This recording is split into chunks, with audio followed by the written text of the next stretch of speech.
Dengan sukacita saya menyampaikan selamat pagi, selamat hari Minggu dan Shalom. Papa Mama adalah sebuah kebahagiaan besar bagi kita ya. Kalau hari ini kita dapat berkumpul bersama-sama di sini untuk beribadah memuliakan Tuhan. Nah, kita berkumpul langsung bukan live ya. Kita tahu bahwa beberapa waktu ini keadaan karena pandemi COVID-19 kadang-kadang kita berharap berbakti di gereja tapi kita tidak bisa. Kita harus beribadah di rumah tangga masing-masing. Tapi kalau pagi ini kita ada dalam kebersamaan percaya dalam ruang kebaktian ini, sesuatu yang sangat mulia, sangat indah bagi saudara, bagi saya, kita semua, dan ini patut kita syukuri ya. Dan juga bersyukur karena kita masih bisa hadir langsung, sementara ada banyak yang lain yang tidak bisa hadir dan tidak akan pernah hadir karena mereka sudah pergi meninggalkan kita untuk selama-lamanya akibat dari terpapar virus COVID-19 dan harus mengakhiri hidupnya. Ini sesuatu yang harus kita syukuri. Dan pada kesempatan pagi hari ini Bapak Mama, Nehemia 5 ayat 1 sampai 13 menjadi bahagian pembacaan kita. Kalau judul dalam bahagian ini dikatakan bahwa Nehemia memperhatikan keluhan-keluhan sama orang Yahudi. Tema kita judul memaknai jabatan ya, sebagai kesempatan untuk melayani. Saya ulangi, memaknai jabatan sebagai kesempatan untuk melayani. Bapak Mama dan saudara yang terkasih dalam Tuhan Yesus Kristus, kesempatan menjadi pemimpin dan pemegang kekuasaan atau yang biasanya kita bilang orang berjabatan, sebenarnya adalah kesempatan untuk melayani masyarakat atau orang-orang yang mempercayakan jabatan dan kekuasaan itu kepada seseorang. Itu berarti Papa Mama dan saudara-saudara, fokus utama atas jabatan yang diterima bukan untuk kepentingan pribadi, juga bukan untuk keluarga dan kelompok tertentu, melainkan melayani untuk kesejahteraan rakyat, masyarakat. Dan bagi saya, Papa Mama dan saudara, hal ini bukanlah hal yang masih abu-abu, yang kurang jelas bagi kita.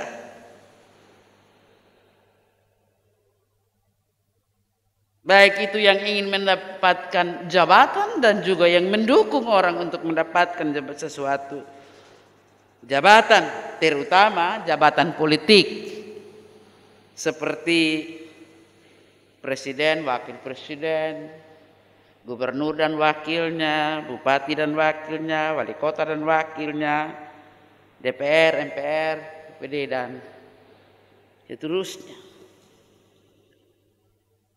Semua tahu itu, bahwa jabatan itu adalah jabatan untuk melayani. Dan karena itu Papa Mama dan saudara, visi misi mereka yang akan bertarung untuk mendapatkan atau jabatan dan kekuasaan berisikan hal-hal yang pro masyarakat, dan itu akan ditampilkan dalam bentuk program-program yang tertuju untuk masyarakat dan peningkatan kesejahteraan masyarakat. Kita bisa lihat itu Pak Mam dan saudara, kalau dalam kampanye-kampanye untuk mendapatkan jabatan politik misalnya, itu program-program yang disampaikan kepada kita adalah program-program yang pro masyarakat, yang pro rakyat. Bahkan itu kadang-kadang dikemas dalam slogan-slogan yang indah yang dipasang di baliho-baliho mereka yang mau bertahan. Ya. Misalnya kami ada untuk memberantas korupsi. Kami ada untuk membawa misalnya NTT keluar dari kemiskinan.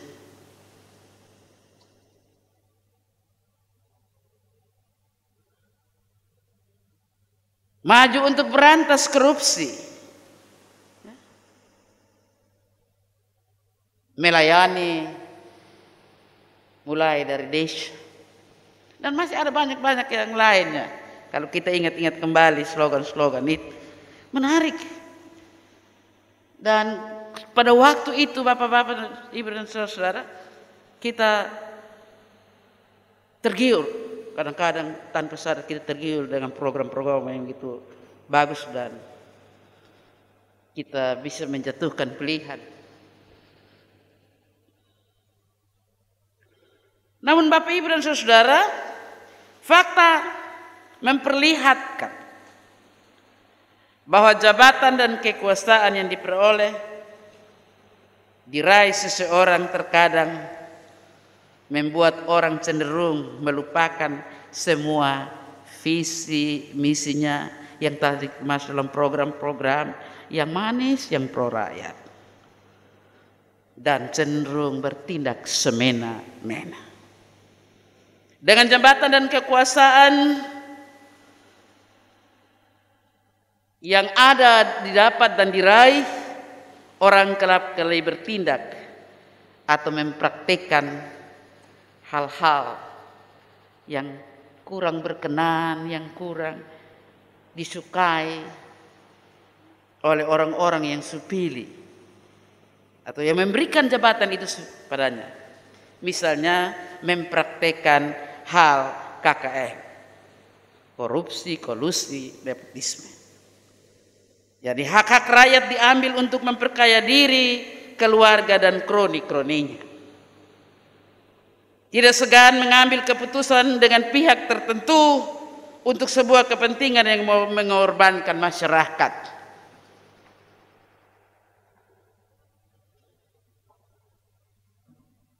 Tidak enggan merampas hak masyarakat untuk mendapatkan kesejahteraan hidup. Dengan lebih memprioritaskan keluarga dan kelompok tertentu. Jadi apa-apa dia pun orang, dia pun kelompok yang dia kasih lebih duluan. Yang lain lu tunggu sampai doa di situ.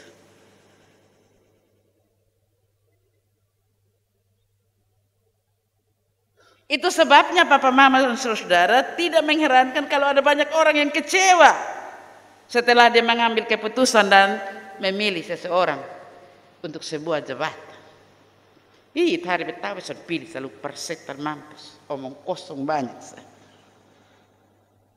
Bahkan tidak hanya sampai pada orang kecewa, tetapi banyak oknum pemimpin yang harus berurusan dengan hukum dan harus mendekam di balik jeruji besi, hotel perdeo, atau penjara. Bapak Mama dan saudara, bila banyak pejabat memakai jabatan dan kuasa untuk kepentingan diri, keluarga dan kelompok tertentu. Tidak demikian dengan tokoh yang disebut dalam teks pembacaan firman ini, yakni Nehemia. Nehemia melihat jabatan kuasa yang diperoleh sebagai kesempatan untuk melayani banyak orang. Hal ini nampak dalam perannya saat ia menjadi pemimpin pembangunan kembali tembok Yerusalem. Pada tahun 445 sebelum Masehi, orang-orang Israel pulang ke Yerusalem dari pembuangan.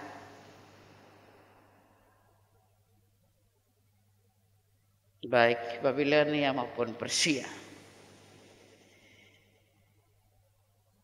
Dan mereka hendak membangun kembali tembok dan pintu gerbang Yerusalem yang hancur waktu Nebukadnezar dan tentara Babilonia menghancurkan kota Yerusalem dan membawa sebagian besar orang-orang Israel sebagai tawanan ke Babel.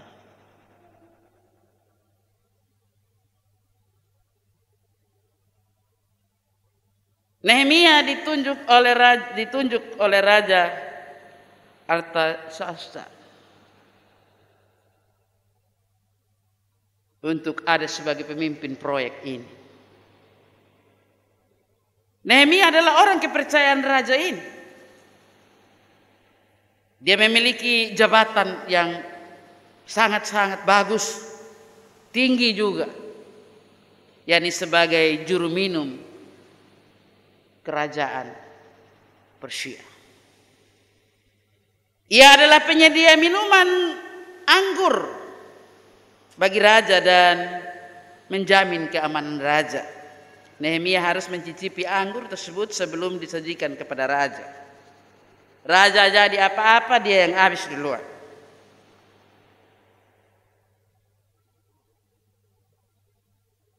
Dan kemudian Nehemia diangkat sebagai bupati atas tanah Yudea.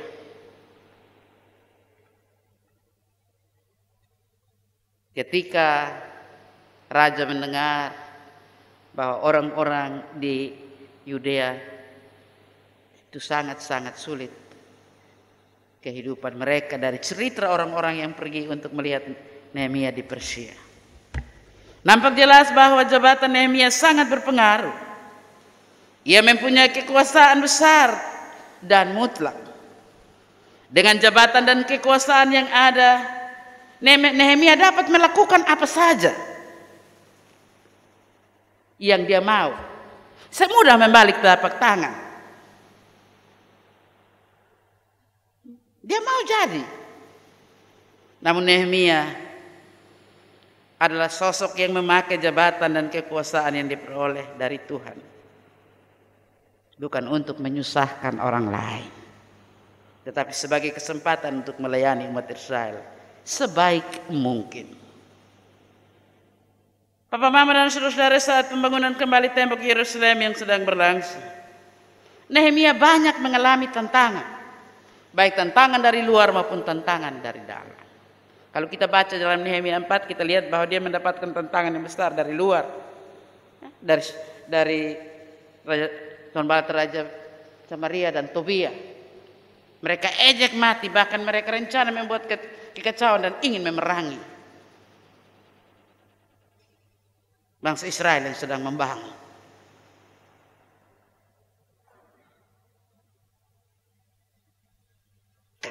Karena mereka tahu bahwa ketika tembok Yerusalem itu dapat dibangun, maka Samaria lah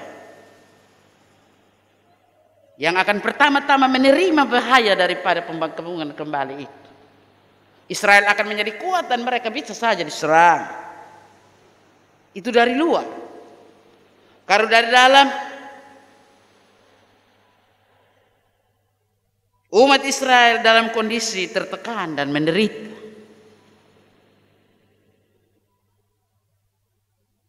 Secara ekonomi sebagian umat tidak dapat membiayai kebutuhan hidup di tanah yang sudah ditinggalkan selama 70 tahun.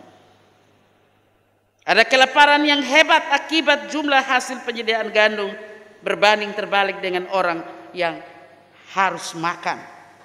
Kita bisa baca itu dalam ayat yang kedua dari firman ini. Ini disebabkan karena kondisi tanah yang tandus karena lama mereka tinggalkan, dan juga banyak tanah yang belum digarap.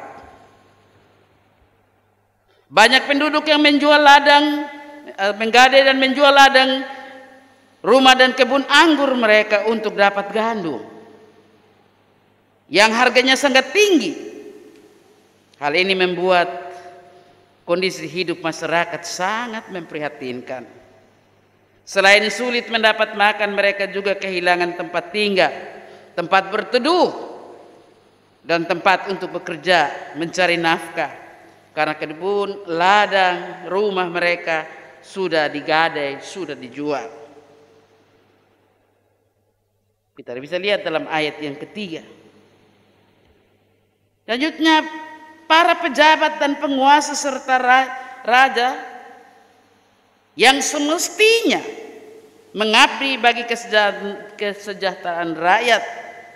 Dalam ayat 4 kita lihat bahwa justru mereka meminta pajak atau upeti untuk raja yang sangat-sangat tinggi. Orang kaya dan rentenir atau orang yang mencari nafkah dengan membungkakan uang, rentenir, itu adalah sesama Israel. Mereka cenderung memeras rakyat, khususnya rakyat yang miskin.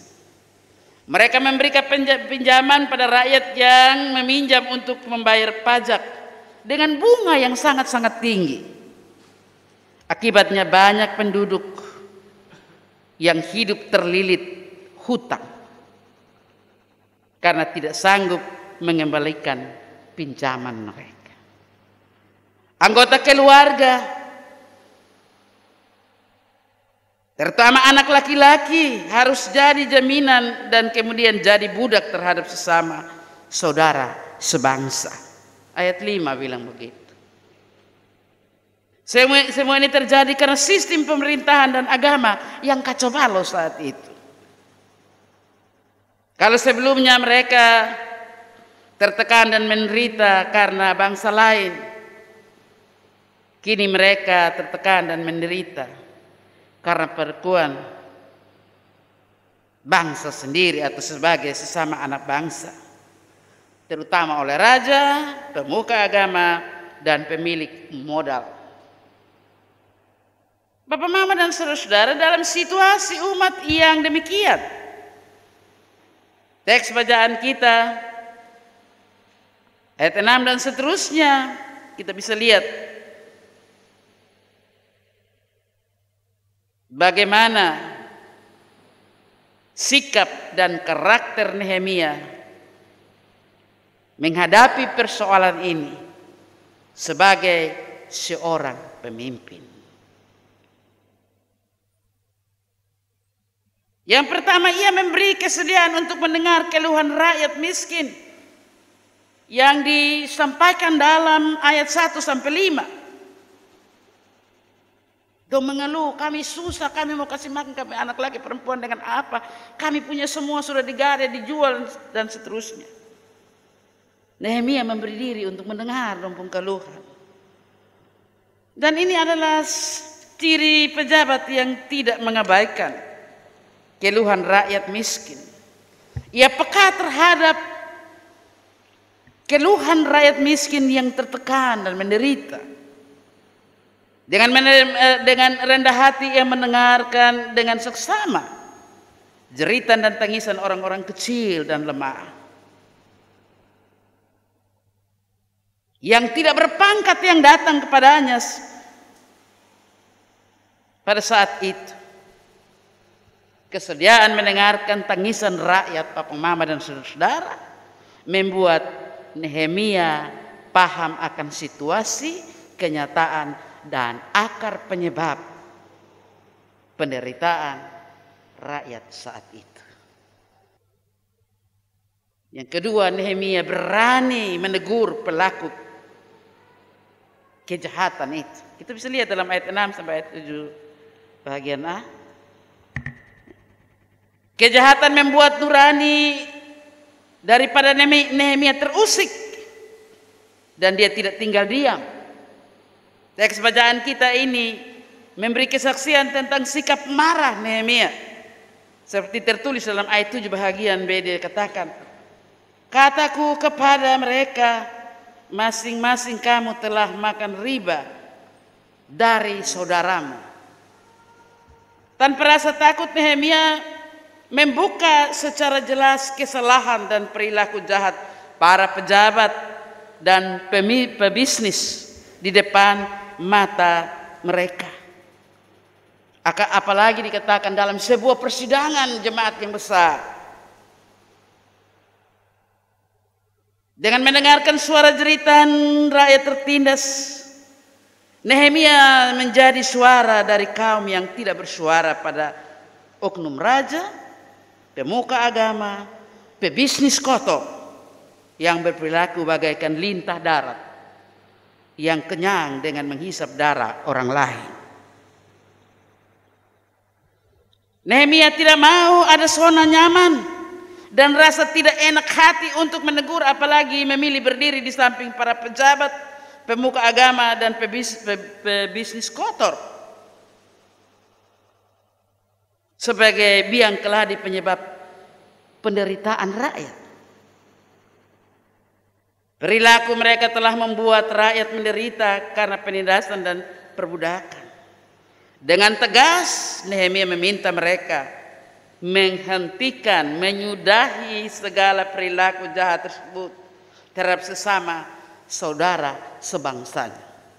Itu yang kedua. Yang ketiga, sikap yang Nehemia tunjukkan adalah Nehemia menunjukkan ciri pejabat yang mencari solusi dengan cara membangun komitmen dalam kesepakatan bersama ketika ada persoalan yang besar. Ayat yang ke-7 bahagian C. Teks Alkitab ini juga memberi kesaksian nyata bahwa dalam sidang dengan jemaat yang besar, hikmat Tuhan serta wibawa dan kekuasaan yang dimiliki Tuhan anugerahkan bagi Nehemia. Nehemia berhasil membangun komunitas dan janji dengan raja, pejabat-pejabat, pemuka agama dan para pebisnis kotor. Dan ini memberi harapan akan hidup yang baik ke depan oleh rakyat yang saat itu dalam penderitaan parah. Apa keputusan, apa janji mereka bersama-sama dalam sidang yang besar itu atas prakarsa daripada Nehemia? Ayat 10 sampai 11 dikatakan, mereka memberi pemutihan pada hutang. Jadi hutang-hutang yang semua telah terjadi yang membuat rakyat menderita, yang sepakat, dong berjanji hapus buang. Semua orang yang diperbudak karena hutang harus dikembalikan, dibebaskan. Dengan demikian Papa Mama, semua orang dapat hidup sebagai sesama saudara dan orang merdeka. Tidak ada lagi tuan dan hamba dalam hidup bersama. Semua adalah sesama bangsa dan umat yang hidup dalam kemerdekaan penuh. Dalam hal ini Papa Mama jati diri sebagai umat Allah yang diperbudak kembali dipulihkan. Kedua, keputusan yang mereka ambil bersama itu adalah, kita bisa lihat dalam ayat 11, 12, 13 dikatakan mengembalikan setiap tanah, rumah dan barang-barang gadaian atau yang dijual oleh rakyat miskin. Setiap tanah pusaka yakni ladang, pertanian, kebun anggur, kebun zaitun yang adalah milik pusaka rakyat yang telah dirampas dan tak sanggup untuk ditebus karena hutang dan bunganya yang tinggi, harus dikembalikan seutuhnya, soalnya setengah-setengah. Dengan demikian rakyat memiliki tempat tinggal dan dapat bekerja di atas lahan masing-masing guna menafkahi hidup mereka. Yang ketiga ayat 12 bilang, mereka sepakat tidak melakukan proses hukum kepada rakyat miskin yang berhutang. Jadi kembalikan mereka punya milik semua, dan son ada bilang mau tuntut di pengadilan. Habis. Luar biasa Pak Mama. Son ada pakai di pengadilan lah. Jadi rakyat bukan saja dibebaskan dari hutang yang melilit dan memiliki kembali tanah, rumah yang dirampas, tapi bebas dari segala tuntutan atas segala hutang yang terjadi. Yang berhutang dan yang memberikan hutang dalam sikap takut akan Tuhan dan kesadaran sebagai sesama umat Allah, Papa Mama, bersepakat untuk hidup dalam damai sejahtera sesuai janji Tuhan bagi mereka. Papa Mama semua berkomitmen, semua komitmen dan janji yang telah diambil tidak bisa dilepaskan dari nasihat Nehemia tentang pentingnya hidup takut akan Tuhan dan berpegang teguh pada Taurat Tuhan. Hidup takut akan Tuhan punya dampak menghindari perilaku menindas sesama, perilaku berlaku tidak adil dan tidak benar terhadap sesama. Perampasan hak rakyat, perbudakan, dan memberi pinjaman dengan bunga tinggi adalah kekejian di hadapan Allah, dan karena itu harus dihindari. Tujuannya adalah supaya nama Allah jangan dipermalukan dan tidak memberi kesempatan kepada bangsa lain dan para musuh untuk mencela, mengejek, mengumpati dengan keras. Mereka sebagai umat Allah harus mentaati akan hal ini. Dalam hal ini, Papa Mama dan Saudara, kekudusan Allah dan citra sebagai umat pilihan Allah perlu dijaga dan dijunjung tinggi. Papa Mama dan Saudara, tentu nasihat Nehemia ini tidak bisa dilepaskan dari sikap Nehemia sendiri yang takut akan Tuhan dalam ayat yang ke-15 kalau kita baca seterusnya. Dalam sikap takut akan Tuhan, Nehemia berupaya agar rakyat yang tertekan dan yang menderita harus hidup bebas dan sejahtera. Karena fokus utama dalam kehidupan rakyat, karena fokus utama dalam kehidupan rakyat yang bebas dan sejahtera, Nehemia tak mengambil hak dan fasilitasnya sebagai pejabat. Kalau kita baca terus dalam ayat-ayat selanjutnya, 14 dan seterusnya. Nah, ini yang dapat kita lihat Papa Mama Saudara-saudara. Dari sikap Nehemia memaknai jabatan bagi kepentingan pelayanan. Apa pesan yang dapat kita terima dari kisah ini Papa Mama dan Saudara? Apa relevansi firman ini bagi saya, bagi saudara, bagi kita semua? Yang pertama, jabatan atau kedudukan yang tinggi yang kita raih adalah anugerah Tuhan untuk kita. Bukan untuk kepentingan diri, tetapi untuk melayani sesama. Seringkali banyak orang dalam pikiran sesat, terjebak dalam pemahaman bahwa jabatan dan kekuasaan yang diraih adalah hak, bukan anugerah dari Tuhan. Mereka berpikir Allah berhak untuk memberi dan mereka berhak untuk menikmati. Sadar bahwa jabatan dan kedudukan yang ada yang kita miliki, tinggi ataupun rendah yang kita raih, adalah anugerah Tuhan yang membuat kita mau bersyukur kepada Tuhan, tapi juga mau melayani dengan tulus kepada sesama. Tidak memanfaatkan jabatan yang ada sebagai peluang emas untuk mengumpulkan harta bagi kepentingan diri sendiri, tanpa mempedulikan keadaan rakyat miskin di sekitar kita. Kesejahteraan orang yang dipimpin haruslah menjadi fokus utama. Yang kedua, seorang pemimpin harus rendah hati, mendengarkan keluhan orang lain dan berani bertindak untuk memberi solusi, bertindak nyata untuk memberi solusi. Seorang pemimpin harus peka akan masalah, keluhan dan tanggapan rakyat kecil yang berjuang mencari solusi demi kebaikan mereka. Untuk itu seorang pemimpin harus rendah hati untuk mendengarkan keluhan orang-orang yang ada di sekitarnya, yang kecil, yang miskin, dan berani mengambil kebijakan yang berpihak pada kepentingan mereka. Dengan demikian, kesenjangan antara yang kaya dan miskin serta menderita dapat diatasi. Yang ketiga, sikap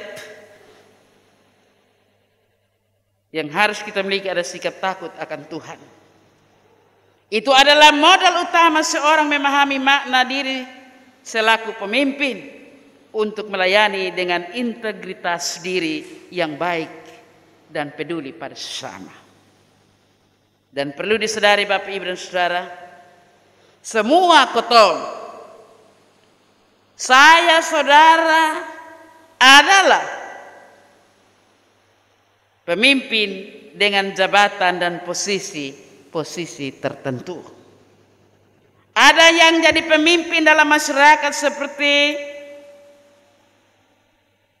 presiden, menteri, gubernur, bupati, wali kota, camat, kepala-kepala seksi di kantor-kantor dan RT, RW, lurah,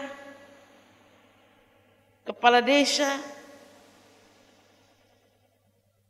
dan masih banyak jabatan yang lain di pemerintah.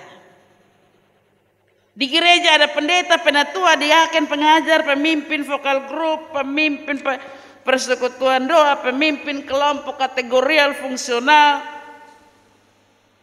Dalam rumah tangga ada orang tua, ayah dan ibu sebagai pemimpin bagi anak-anak, bagi isi rumah tangganya.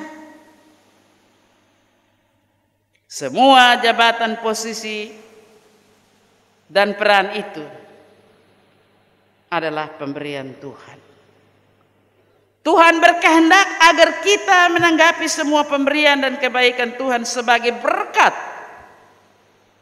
untuk melayani dalam rasa syukur kepada Tuhan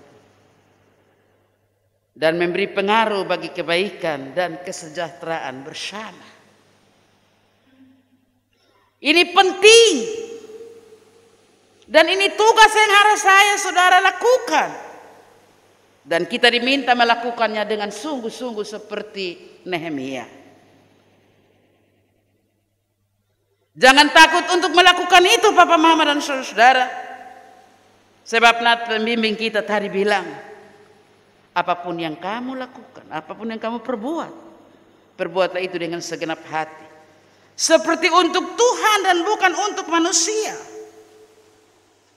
Kamu tahu bahwa dari Tuhanlah kamu akan menerima bagian yang ditentukan bagimu sebagai upah. Kristus adalah Tuhan dan kamu adalah hamba. Saya pikir cukup jelas bagi kita, bagi saudara, bagi saya. Nah, ini hal-hal yang dapat menjadi pembelajaran bagi kita. Mudah-mudahan pembelajaran ini mendarat dalam hidup saya, saudara, kita semua yang dianugerahi Tuhan jabatan dalam posisi-posisi tertentu. Kiranya Tuhan memberkati setiap kita